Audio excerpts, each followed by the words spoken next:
Караңыздар да, намазда биринчи истинжа кылат. Истинжа дегени, эгерде ал улуу зара же кичи зарага барган болсо, макулбу? Ошол улуу зара, кичи зара чыккан жерди кургактап жууганды айтат. Биздеги истинжа эң жакшысы биринчи кесек, анан суу. Азыр эми кесек колдонбой калды, айыл-пайылдарда эле болбосо мурда болот эле. Азыр туалетный бумага деген бар.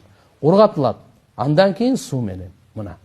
Мусулман дини тазалыктын дини, мусулман дини тазалыкка чакырган дин, ошончо мынаны истинжа деп коет ошону. Ошодон кийин анан дарат алынат.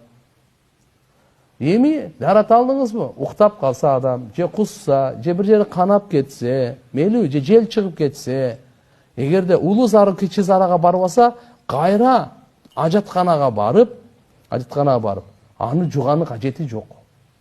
Ургактап жууганын кажети жок. Түшүндүңүзбү? Бул только ошо улуу зара учурунда же кичи зара учурунда.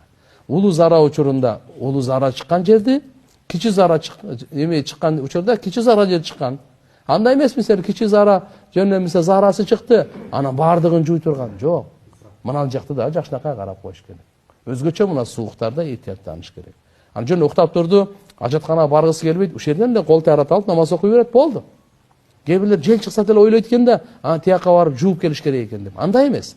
Шариятта шарым жок, улуу сөздө уят жок. Буну биз маселелерди билип алышыбыз керек, башкаларга да жеткирип айтып турушубуз керек.